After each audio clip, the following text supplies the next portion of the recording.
Salibonani bathandekayo, sithemba inkosi isigcinile iviki lonke leli. Silokhu siphakathi kwezifundo zethu ezencwadi yamaHebheru. Mina engikhuluma lani ngumfundisi UJesu nginxusa abangane kubana baziveze bonke ngamunye wabo. Salibonani izihlobo ezithandekayo. Salamukela kusifundo sethu sanamhlanje. Sibonga uNkulunkulu osigcinileyo kuze kufike sona lesi sikhathi. Mina engikhulumayo nguAmos Maforo. Salibonani bathandekayo ngegama lenkosi yethu Jesu.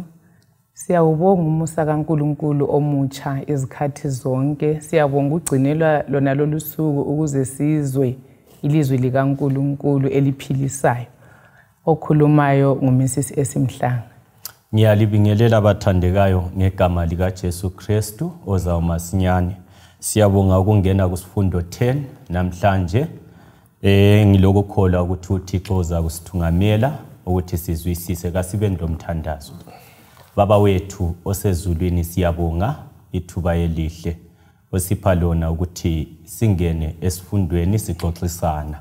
Moya engcwele kasithungamele konke amaqiniso. Ngegama lika Jesu siyakhuleka, amen. Amen. Siyabonga abathandekayo ukuba sihlangane njalo kulezi zifundo. Ngileqiniso ukuthi incwadi yamaHebheru iyalibusisa, mina ngizizwa ngibusekile kakhulu. Kakhulu sibili. Iyasibusisa okumangalisayo. Namhlanje sikusifundo seshumi, isifundo 10. Lapho esilesihloko esithi sona uJesu usivulele indlela edabula iveli. Amen. Indlela edabula ini?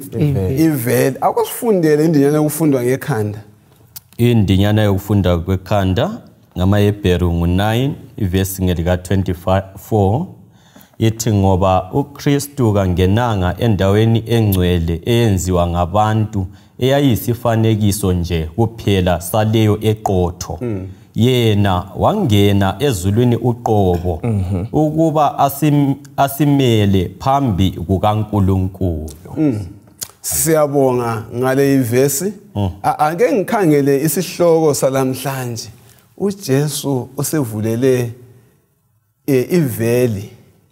Indlela edawula ini? Iveli. Ukutshona ukuthi uJesu usivulele indlela edabula iveli. Sabonga.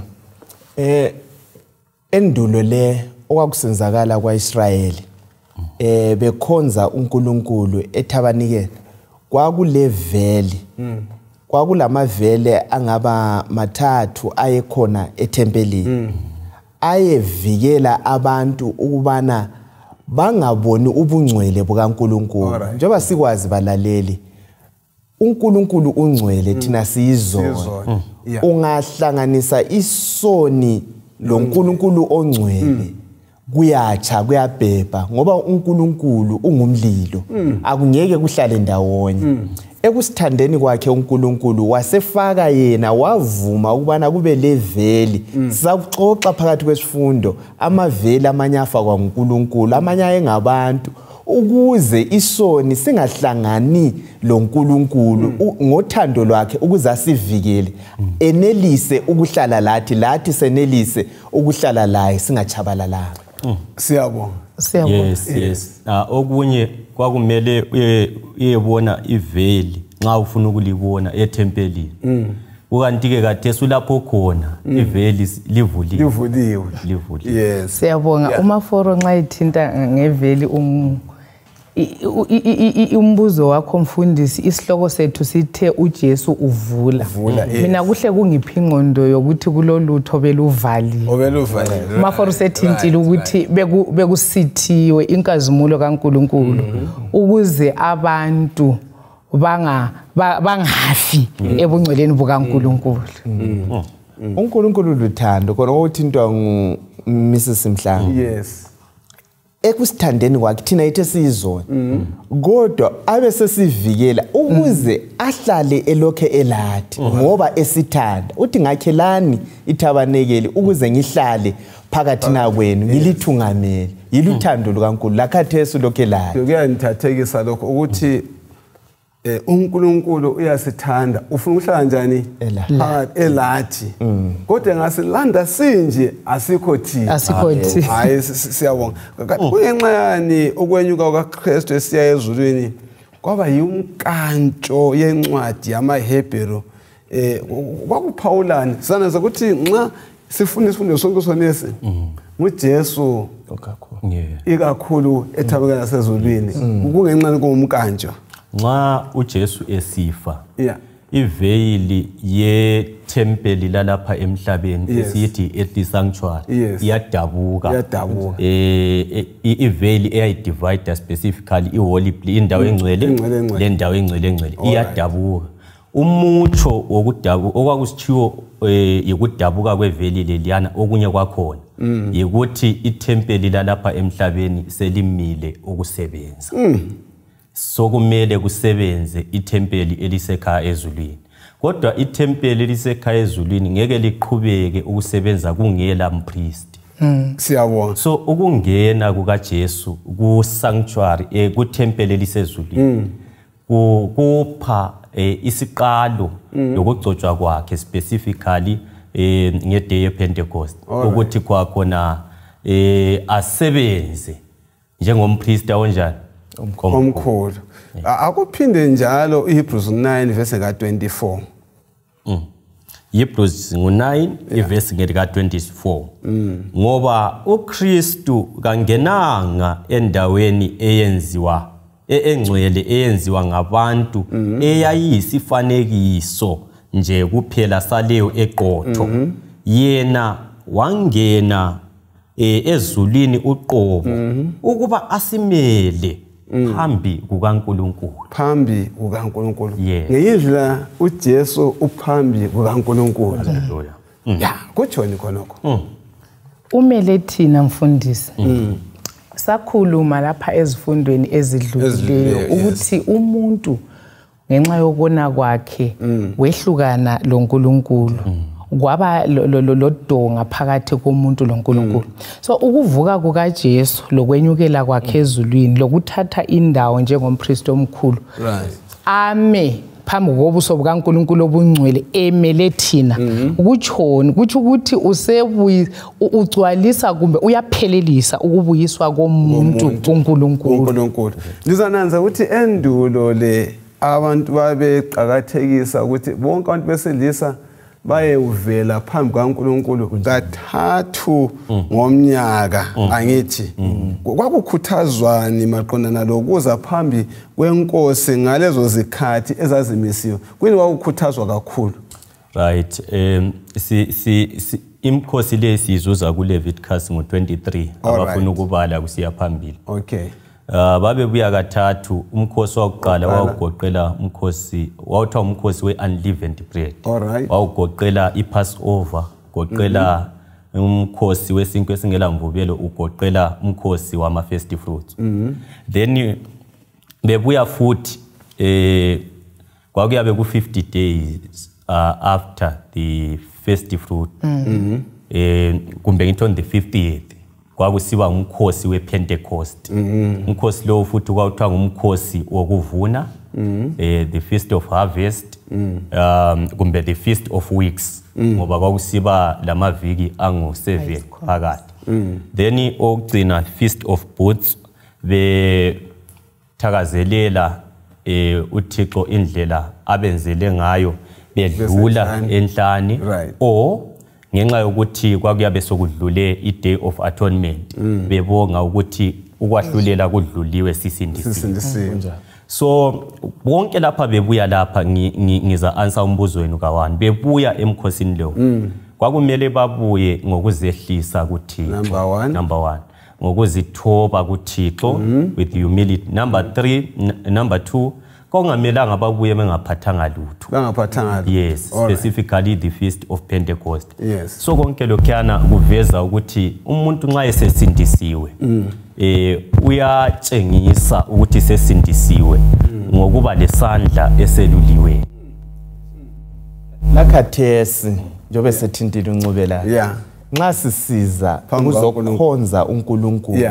Ukukhonza kwethu akuphelelanga singabuyanga lezipho.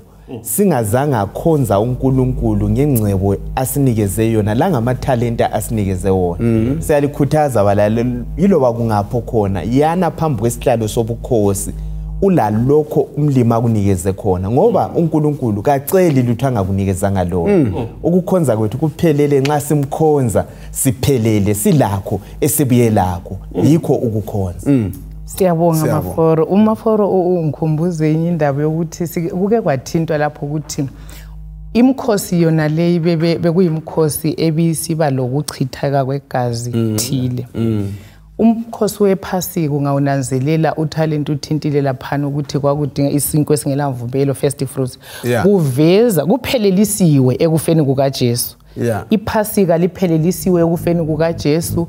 Ungananzela indlela uJesu afa ngayo iwundlule ngephasika lalihlatshwa ilanga ngo3 ilanga selingapha wonke umkhosi wonke wapheleliswa ngasona lesiyani isikhathi. Yikho sibona ngosuku olulandelayo anti wawusenzwa mhla ka14 mhla ka15 kuhle kube i-unleavened bread mhla ka16 kuhle kube ama first fruits. Kusitsho ukuthini uJesu uzakufa ala umhla ka15 alale engcwabeni mhla ka16 sevuka selezibulo.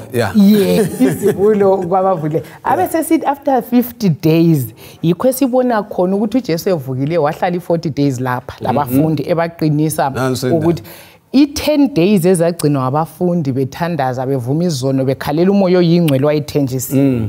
Yizwe sibona zona zisimake liPentecost ukugcotshwa kukaJesu ezulwini njengenkosi njengompriest onguyofanele ukuphelela kumaphakathi kaNkulunkulu lomuntu. Kodwa umkhosi lo mfundisi okhulunywe ngutalent lapho ukuthi hayi lwana wawuyi umkhosi woku celebrate impilo yokuhamba enkangala besiya ezweni lesithembiso. Yikho ubona silenkonzo zamadokodo. Siyizihambi asikafike ekhaya. Hayi kumele even impilo yethu mfundisi itshengisa ukuthi siyazwisisa ukuthi lela sokhaya lethu. Ikhaya lethu lisezulwini. So uJesu uyaphelelisa i-celebration kube lo mkhosi sesiphambi kukaBaba. Uyangithinta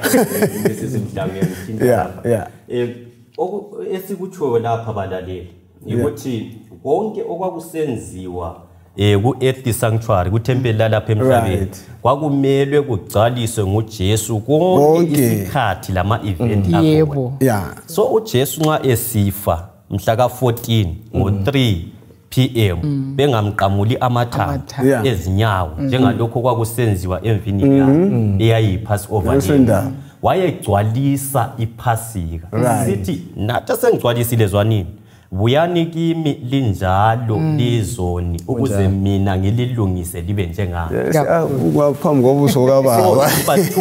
Lapho ngiyakhona number 2 ngiya emkhosini wePentecost lo unthintile Mrs Mhlanga. Emkhosi umhla ka15 wayethwa iceremonial Sabbath. Kusitsho ukuthi uzamelelayo igcwaliseke. So ukutshona kaJesu elele yagcwaliseka. Usimhla ka16 uJesu engakabuyi kwakuyi-first fruits. Njalo kwakungamelanga umuntu abise one bhali ibhali eyodwa nxa kungumumbo wodwa kwamele ayibise mhlawumbe ingu5. Kusitsho ukuthi uJesu nxa evuka njengezikhulu zavuka labanye nansendaba uzanga yedwa then usuhamba usiya kumkhosi lo owePentecost okhuluma ngawo lo okwakuthiwa ngumkhosi wamaviki kumbe umkhosi wokuvuna. Babebuya lalokhu abakuvunile okuthi ukuthi umKristu kwakungamelanga abe livila ethi nginikela ngenhliziyo esithi inhliziyo isitsha sidlula lokho kunye siyake sikwenza ukuthi isitsha siyabe sidlula nginikela ngenhliziyo akulamali ephumayo.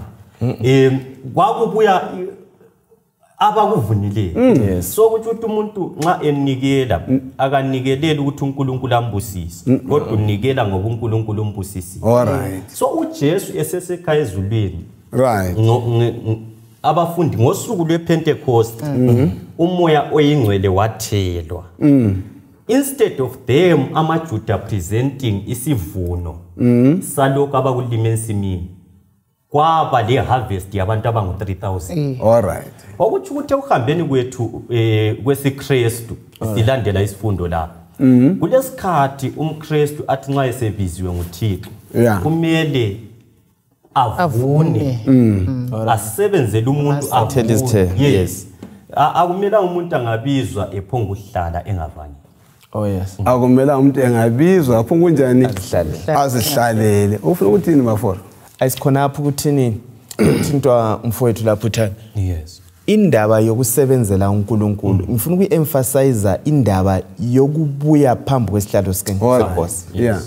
Ake nisifundeni isihlobo ezithandekayo ngeviki ukuthi sike siye esihlalweni senkosi phambi kwenkosi sibonakala ngomnyaka kungabizwa umhlangano wamadokodo hamba lawe ungabaleki ungacala ukukhonza kwethu akuphelelanga asibeni phambi kwesihlalo sobukhosi senzani silungiselela lwana mkhosi esikukhangeleleyo.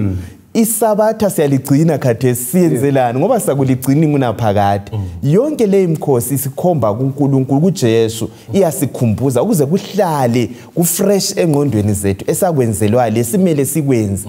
Njalo nxa sibuya phambi kwesihlalo sobukhosi kasizeni sihlambulukile. Singabantu abalungileyo silungisise izimilo zethu sizihla sichiyane lesono size phambi kwesihlalo sobukhosi. Uyanthinta lamhla Chondo thintakele ukuhlanganisa uElder lo Mrs Mhlanga abakhulumileyo ukwenzela ukuthi balaleli lingasibambi ngelinye icele. Kasitsho ukuthi umhlangano wamadokodo si-celebrate umkhosi lowo. Oh yes. Kodwa sithi ibandla lafaka ukuthi abantu bayehlangana emadokodweni ukwenzela ukuthi sikhumbuzane sivuselelana. Kodwa umkhosi lo ngokuhamba kwendlela uJesu awugcwalisa ngayo ngikhona uzagcwaliswa.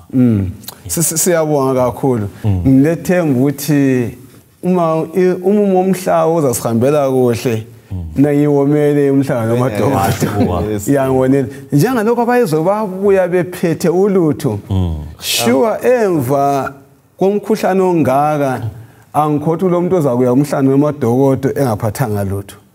Even isabatha ngesabatha angikhothi lo muntu omele nxa uNkulunkulu kubusisile uyahamba ungaphathanga lutho umbongo uNkulunkulu bana ukukhuphe kongakanani hayi asiyeni bathandekayo izinkonzweni siphethe awusifundele uHebrews 12 verse ka18 kusiya ku21. amaHebheru ngo12 ivesi ngelika 18 kusiya ku21. Kalizanga entabeni engathintwa njalo ebhebha umlilo ebumnyameni lasekufiphaleni lesiphepho ekukhaleni kwecilongo loba ilizwi elinjalo elikhulumayo okwenza labo abalizwayo bacela ukuba kungabi lelizwi elikhulunywa kubo futhi ngoba babengeke bakumele ukulaywa okwathi lenyamazana ingathinta intaba kumele lenyamazana ingathinta intaba kumele ichaywe ngamatshe. Khande ngamatshe. Yes. Verse 21. Okwabonwayo kwakusesabeka kakhulu. UMosi waze wathi ngiyathuthumela ngenxa yokwesaba. Nxa silalele incwadi yamaHebheru ngo12 lo. Kuthi kukhona into isehlakalo esikhulu esenzakala uIsrayeli waba lenkambo bani esentabeni njalo futhi kuyini okwehlulekisa uIsrayeli ukuya kuma phambi kwenkosi yini lathi ngasenza sahluleke ukuma phambi kwenkosi. Uyazi kulento enithathekisayo ngevesi esiqeda kuyibala le. Right. Iveza ukwesaba lokhu kwakungayisikho kokuqhuqa but okokuza kuThixo ngokumhlonipha la ngokumkhonza ngokupheleleyo. So ungaqathanisa indlela abantwana bakweIsrayeli abaphiwa ngayo umthetho. Baphiwa umthetho 50 days on the 50th day after ukuphuma ebugqilini beGibhithe. So it was their Pentecost. KwakuyiPentecost yabo. So iPentecost, umkhosi wePentecost wasungulwa ngokuphiwa umthetho. All right. Ngokuphiwa umthetho. Okay. So noma yipi Pentecost nxa ikhona iPentecost kumele igcine umthetho awumelanga ifuqele umthetho kaChana ngoba iPentecost yasungulwa ngani ngokuphiwa umthetho. Namhlanje thina umthetho anisesingabantwana bakaThixo. Umthetho siwuphiwe. Kumele sikhangele umthetho lo ubususitshengisa ukuthi siwoneka. Sibe sesithi hayi wona ngeke usihlambulule. Sesikhangela kuJesu. Nxa siya kuThixo kasihambeni ngokuzithoba la ngokucela ukuthi Thixo susa isono kimi. NgoJesu kuyalungisa. Inanzela ukuthi kwaba lokwesaba lokuqhuqa lani ya okunye mfundisi okwakwenzakele ukuthi bengakabuyi la eNtabeni. uNkulunkulu wathi uMoses katshela ibandla lizilungisele ukuya phambi kobuso bukaNkulunkulu. Indaba yesono phambi kukaNkulunkulu ayamukele eke yakhulunywa ngomafo. So uNkulunkulu uthe kabazihlambulule first day usuku lokuqala olwesibili ngolwesithathu Moses yakuyahlangana lapho. Kusitshoni? Kusitsho ukuthi mfundisi akuvumi ukuthi size phambi kaNkulunkulu sinjengoba sinjani. Mina ngiyakuzwisisa ukuthi lapho uNkulunkulu akhonzwa khona kufanele inhliziyo yami ngisuka ngithi siyakhonza kufanele ngivume izono ngizisihlole ukuze ngiye appear phambi kaNkulunkulu ngihlambulukile ngenxa kaJesu. Ibisingikhumbuza futhi indaba ye-atonement ukuthi uIsrael wayizolo umhigh priest besithi ephakathi kwendawo engcwele esenza umsebenzi wokuhlambulula indlu kaNkulunkulu phandle uIsrael ubesele ezicinga ekala efast abezila ukudla ngoba bebekwazi isigwebo sokuthi umhigh priest aphume izono zingavunywa usequnywa and nxa sisitsho ukuthi lokho kungumfuziselo walokho uJesu asenzela khona kathesi kusinika ichallenge njengebandla ukuthi sizaphila esonweni njani kuze kube nini umhigh priest angaphuma kuthi ukufa kwethu. So kusinika ichallenge ukuthi siphila sisebhizinisini sisesikolo inhliziyo zethu ziphakamele kuNkulunkulu zincenga ukuthi isono kasifi impela. Yayizigaba lemfundisi ilalela kunjalo unxuso lokho lukhona ozani entabeni kumnyama kunjalo kulembani uNkulunkulu wayebanxusa. uNkulunkulu luthando. I-text esike sayibala la ibisisitshela ukuthi hayi intaba le khathe sesibizelwe isihlobo esibhekayo ilokukhanya. uNkulunkulu uyikukhanya uluthando uyasincenga ulokho esibiza uthi wozani uIsaya 1:8 uthi loba zibomvu gebhu njalo woza sikhulumisane sixoxisane uza kusihlanza isihlobo esithandekayo. Nxa sisiza kuNkulunkulu uyasinikeza lamandla wokunqoba isono akuvumi ukuthi lokho uqhubeka usesonweni usuzile kuNkulunkulu. Indaba lezi isihlobo esithandekayo indaba eserious iyokuhlanzwa kwesono. Siyasho manje ukubana uJesu usendaweni engcwele bephandle sekuthintile ukuthinta umhlanga lapha kuthiwa babezila ukudla. uJesu esincengela sihlobo esithathe awuphonga udliwa yonke into akuphonga ugqokwa yiloba kuyini. Asizilungiseleleni khathesi silungiselele ukuza kwenkosi kasilunge sesiza hayi siyamhlangabeza uhlangabeza abalungileyo abalungisiweyo bazilungiselela ukuthi bahlangabeze umyeni. Nxa esiza oza lomvuzo wakhe. Yes. Mhlawumbe umlaleli uyazibuza ukuthi kathi ngingahlambuluka kanjani? Ngingahlambuluka kanjani? Nanzi izigaba ongazithatha. uMrs Mhlanga uthe ichasisa ivesi uthe kwathaka abazihlambulule day 1, day 2 lo day 3. Ku sanctuary kwakulezigaba ezi1, isigaba sesibili, isigaba sesi3. Courtyard, holy place, le most holy place. lapha out of sacrifice yamukela uJesu ubususiya ku holy place uJesu kaphile ezimpilweni zethu bale ilizwi likaThixo ukuthandaze susiba yisibane susiya ku most holy place umlandele lapho akhona kathesi isono sisuswa kini. Amen, amen. Akungifundele uLevi ngo16 verse ka1 no 2 uye ubale lo Levi 10 verse 1 to 3 sike sizwe ubana uNkulunkulu wathini kuMose. uLevi ngo16 iverse ngo1 lo 2 yeah. uJehova wakhuluma loMose ngemuva kokufa kwamadodana kaAaroni azama ukuqondana loJehova. uJehova wathi kuMose, tshela umfowenu uAaroni ukuthi angamani eze njengokuthanda kwakhe endaweni engcwele ngemuva kwekhetheni phambi kwesihlalo somusa phezu kwebhokisi lesivumelwano funa afe ngoba ngiyabonakala ngiseyezini phezu kwesihlalo somusa. Lo chapter ngo10 iverse ngelika 1 kusiya ku3 amadodana kaAaroni uNadabi loAbihu bathatha iziphathelo zempepha bafaka umlilo kuzo bafaka impepha basebenikela ngomlilo phambi kukaJehova ngokungekho emandleni abo njalo kuphambene lomlayo wakhe. Wavela umlilo lapho uJehova ayekhona wabachisa bafa phambi kukaJehova. Nxa silalela amavesi la maforo bese simhlanga lo Ncobi. Nxa silalela amavesi la amadodana kaAaron sifumana sexwayiso bani njalo liqhakatheke kangakanani iveyili emavelini amaveli alomsebenzi bani. Yeah, ngoba phakathi kwevesi lana kuthintele iveyili.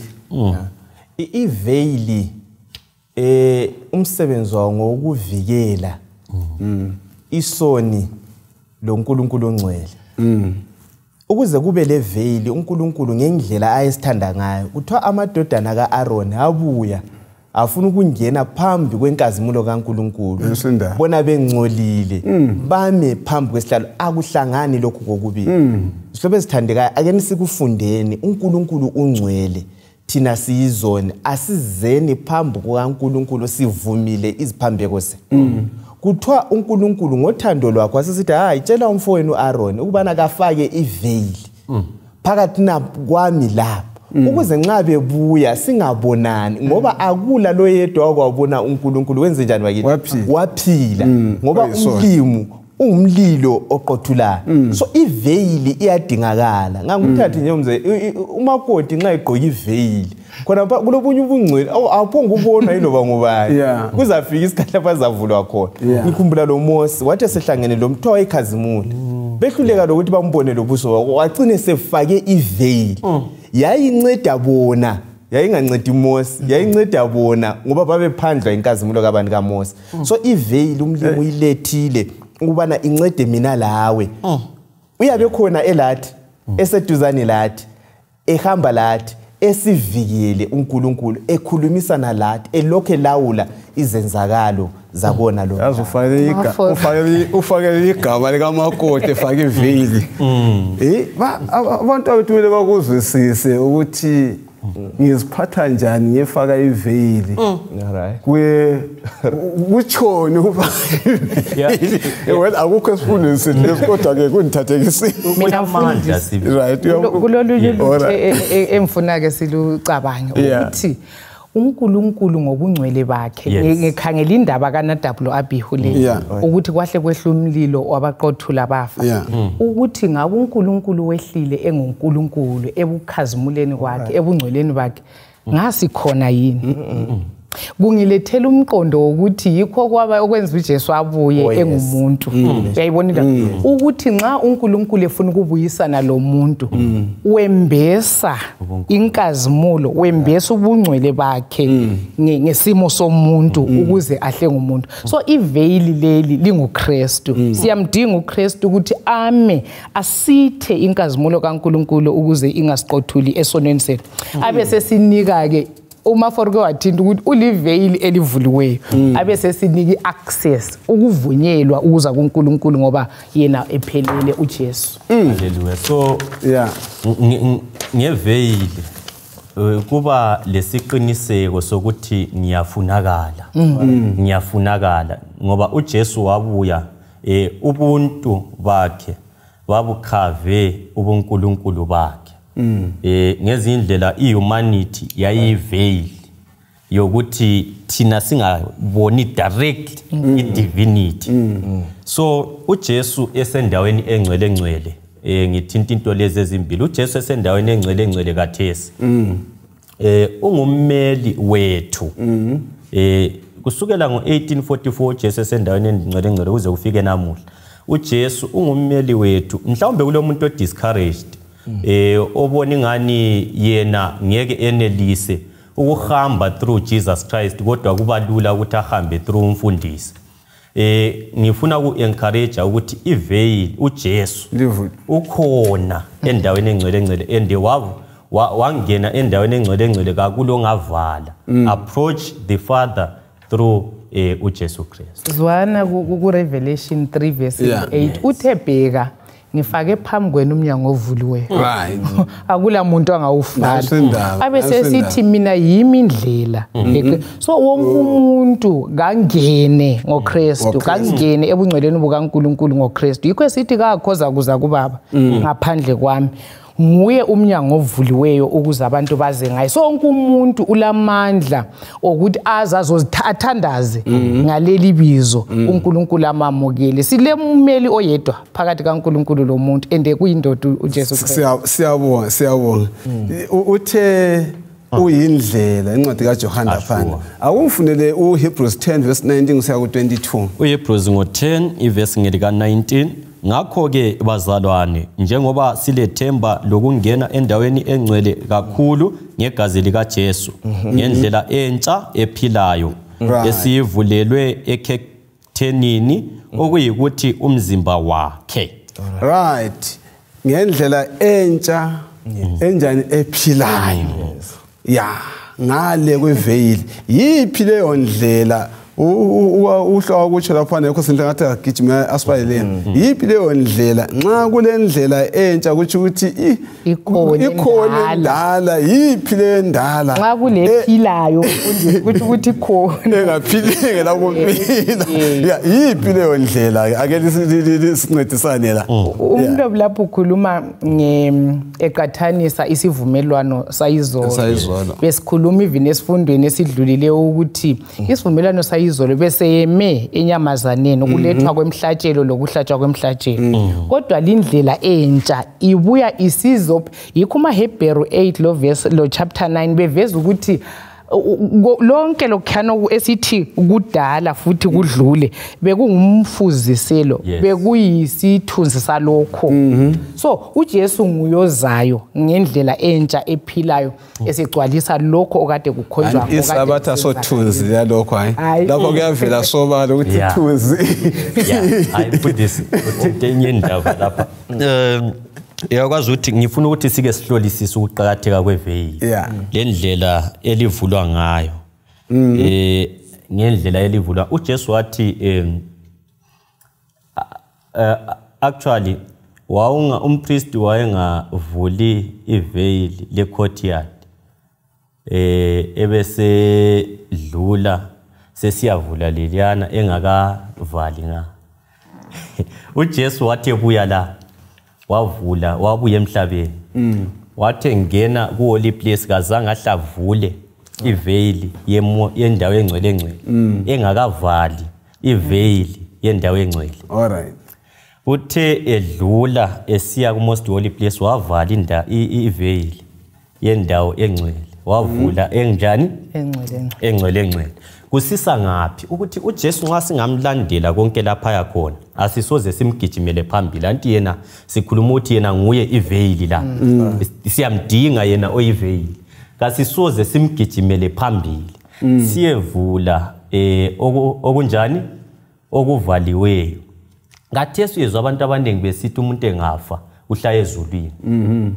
Uhlaye nga ezulwini ngezinye indlela siyabe sesisala ukuthi uJesu usese ku ministry yokuvulwa kweveli le most holy place eyokuthi kususwe isono kithi ngezinye indlela siyabe sithi kasabuyi ngoba nxa sisithi usehle wayezulwini kumbe umuntu engafa usehle wayesihogweni kumbe usehle wayezulwini ngezinye indlela sithi la maveli lawa avaliwe la uJesu vele siwayiqeda indaba so sithi thina iveli lisavuliwe uJesu sesekhona endaweni yes kuyingozi ukuzama ukuvula iveli elivaliwe kuyingozi njalo ukuzama ukuvala iveli elinjani kanti maforo vele yona injongo yesanctuary kuyini ungaya ku Eksodusi 25 verse 8 uthi ake lingenze lingakhele isanctuary tabernacle ukuze ngihlale kini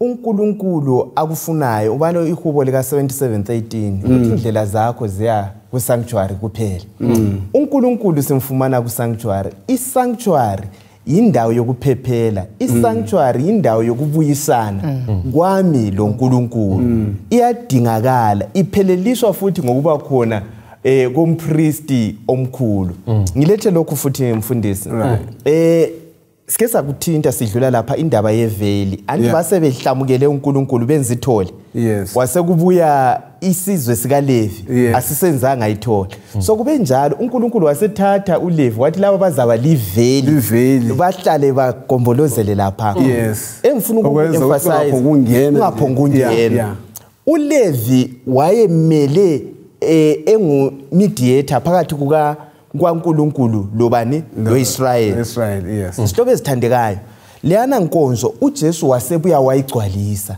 khathesi mina lawe silelungelo lokuhamba direct kubani uNkulunkulu akudinge ukuthi ubulokhu siya kumpriest othile usiyavuma iziphambeko zakhe kulabanye abantu futhi mfundisi abakholwayo ukuthi hayi umthandazo kaZibani ungcono kulo wami asikhulekisi thina siyakhulekelana uyikuzibani ukuthi umbani ungelamandla la ulamandla xhumana lezulu olamandla vele nguJehova nguye osindisayo so lapha yikukhuthaza esithi priesthood of all believers asixhumaneni lezulu siyancedisana yebo emthandazweni ungathembi imithandazo yabanye abantu ungayivuma iziphambeko zakho komunye umuntu yana straight kuveli eselivulile yikho phela amaHebheru esithena manje sesingahamba ngesibindi phambi kwesihlalo sikabani yes right akungifundele uHebrews 12 verse 22 siya ku 24 Hebrews 12 verse 22 kusiya ku 24 right kuJesu ummeli kumbe alright kuJesu ummeli wesivumelwano esitsha lasegazini elicheliweyo elikhuluma ilizwi elihle kulegazi lika Abela Ngihloba lokuqaliseni ufuna ku from 22 yes kodwa lina lize entabeni iZiyoni iJerusalema lasezulwini umuzi kaNkulunkulu ophilayo lize kuzinkulungwane lezinkulungwane zezingilosi ezihlangane ngentokozo ebandleni lezibulo ezimabizo azo alotshiwe ezulwini lize kuNkulunkulu umahluleli wabantu bonke emimoyeni yabantu abalungileyo abaphelelisiweyo kuJesu ummeli wesivumelwano esitsha kungawuphi umqondo sifinyela kuJerusalema lasezulwini njalo kungaziphi indlela singenelisa ukuba lapho kukhona uNkulunkulu na uJesu uphambi kwesihlalo sobukhosi uJesu ukwayithinta umhlanga ubana uliveli ugqoke ihumanity umuntu uyimi so nxa uJesu esezulwini nami ngiphambi kwesihlalo sobukhosi engumuntu uyangincengela umi phambi kukaNkulunkulu so thina abantu bakona lo mhlaba uluntu humanity si represented simelwe ngoJesu ngamafishane singathi siphambi kwesihlalo sobukhosi siphathekile ku ministry yona le siyancenga so akulo sokufihlakele ngoJesu usembesile senelisa ukuma ngobungcwele bukaJesu siyama sizoni sinje uNkulunkulu nxa esebheka akaboni mina soni sebona uJesu ongqokile. So lapha mfundisi umaforo uthi indaba yokuba phambi kaNkulunkulu asiyimeleli ukuthi kusasa. Hayi uthi namuhla. Hayi asomandlwana. Inamuhla ngenxa kaJesu phambi kaNkulunkulu sesikhona lathi ezulwini. Ngoba uthe kuma thousands of angels la kubo bonke abangcwele, but iyasinika futhi ikabili ukuthi iyapheleliswa. Sana siyafika. Yeah. Manini lapho manini mijana. Kulabantu ababone ngani indaba lezi ukududuzana nje kuphela. Yeah, akola inganekwana singabancedisa njani. Njalo wathi nhle ngibuze wami umbuzo futhi okucina lapha engifuna singesane ko. Siyezwa ngezimpi ezikhona emhlabeni iRussia leUkraine kulezi nsuku. Angisiya imikhuhlane, izimfa. Kambe njengoDavida kusihlabelo sakhe lapho ethe khona umphefumulo wami womele uNkulunkulu. uNkulunkulu ophilayo. Uthi ngizafika nini ngibonakale phambi kobuso bukaNkulunkulu. Kambe singaba lokuwomela okunjalo ngayiphi indlela unjengoDavida la uzizwe sowomele ukuba phambi kobuso bukaNkulunkulu. I mean, uJesu nxa esiza ukuzothatha abenza intando yakhe na akazi ukuzoguqula abantu izimilo, kodwa uzothatha sebeguquke izimilo abesebaguqula imizimba. Ukuthi uthi problem kasondlala esilayo, iproblem kayisiyo ukuthi yimpi kuqala ukuthi impi iphele, but impi ngaphela kodwa isono silokho sinamathele kuwo. Indlala ingaphela egumeni kodwa isono silokho sinamathele libe selisidla lizidonisela ukuyegehe. So uThixo asisize ukuthi isono sisuswe kithi kusukisela kithi esidiscussayo la kusiya kubalaleli.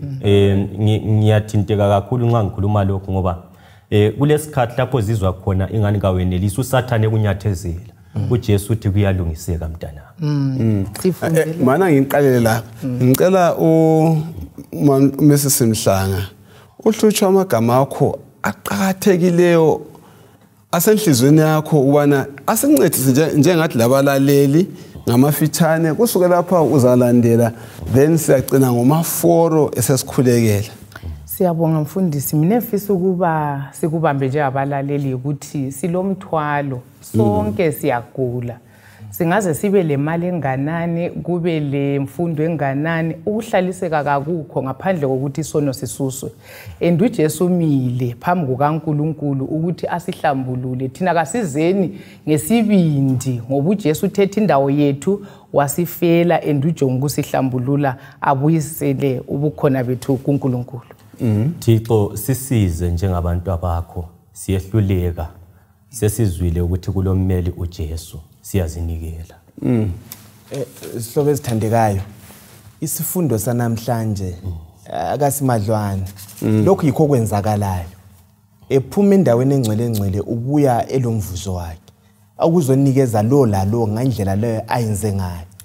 Isikhuthazo ukuthi indaba yokukholwa asiyithatheni serious, asihlaleni emthandazweni, asibaleni ilizwi likaNkulunkulu, asihlaleni siphambi kobuso bukaNkulunkulu izikhathi zonke, sincenge sibindane lezulu hlobo ezithandekayo. Singenza khona lokho we are safe, siphephile ngoba uJesu uyasithanda. Othi ke ongakakhuleki ngihle ngiveze isifundo saleli viki elizayo funa usale endleleni.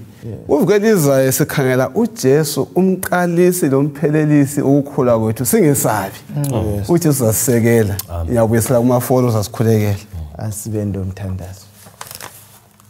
Baba sezulwini, Jehova siyabonga ithubo esinikeze lona ukuthi sixoxe ngesifundo sona lesi. Esekucelayo ukuthi usichasisele ngcono bese siphila. Sikuzwe lokho senzela khona kusanctuary bese sikuphila. Sicela Jehova udilize okulethwa ngomubi ukuthi ministry nale ihamba njani. Kucace ukubana ngowazayo uzosindisa abantu, uyasithanda, uyasimela izikhathi zonke.